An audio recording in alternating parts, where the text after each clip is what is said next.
So, this is a body cam. You're gonna take this body cam with you in the haunted house. Yeah. So you can evidence everything that's going on in there. Right, also, okay. in case something happens to you, that we know what happened to you. I don't know if you watched Blair Witch Project. Yes. Yeah, we would never know what happened to them if it wasn't for the found footage. So this is your found footage. So you can already take that. Follow me. So this place has been haunted for decades, ever since it was built. Even in the construction there were constantly accidents happening, and that was meant to be a garage. So it was originally used as a garage, but even the cars that they fixed in the days after they were fixed, they had freak accidents. The people died in the car accidents. The mechanics had several issues, and they kept seeing and hearing stuff, and then they said, okay, you know what, we're just gonna move the garage over there, so that the garage is actually in this building now. That's why this whole area looks a bit creative.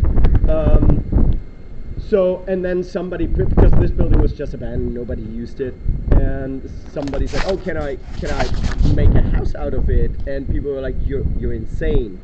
But they didn't stop him. So he built a makeshift house into it. He was a poor guy, and shortly after he moved in, it drove him mad, and he committed a murder and then committed suicide in the building. And after that, just nobody would go into it. Sometimes, like, teenagers went in as like to see if they're brave enough and stuff like that. But something always happened, or they experienced something. And then a guy moved in. His name was Tim, and he was a Christian, devout Christian. He knew that the place was haunted, and he said, my faith is so strong, I will be able to heal the place. So he moved in, and in the beginning he still experienced some stuff, but he put crosses up in every room. And let's go a bit closer. Up everywhere. He prayed over the house every day. In every room he said a prayer. And after the initial, some spookiness that he experienced, it was fine. And he lived there for 10 years, as far as we know, without any incidents. Then he died, also in the building, but not sure it was his lung cancer. He was a very heavy smoker. And since then, it came back. So he healed it for some time, but then slowly it just came back.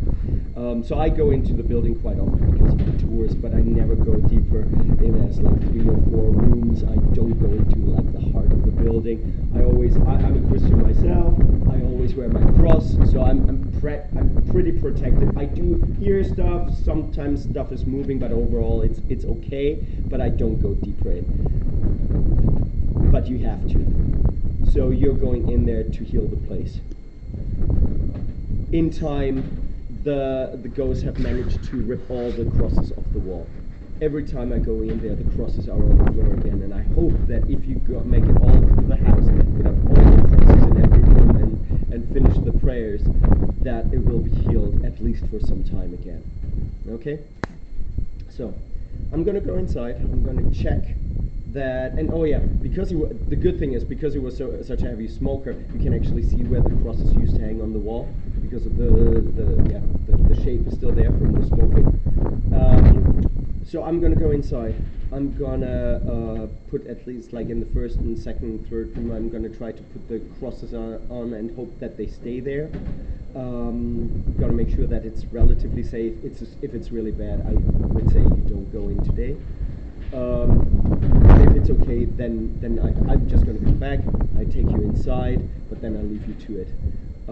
If I should not come back, if something happens to me inside, please come in, try to heal the building, and try to save me, okay? Do you think you can do that? Okay, so, Tim, the Christian guy, he wrote a letter to people that want to come into the haunted house. So I would urge you to read this while I'm inside and checking the rooms. Wait here because it's quite dark in there. Okay. When you film, when you go inside, make sure, take your time, really take your time. Never get separated.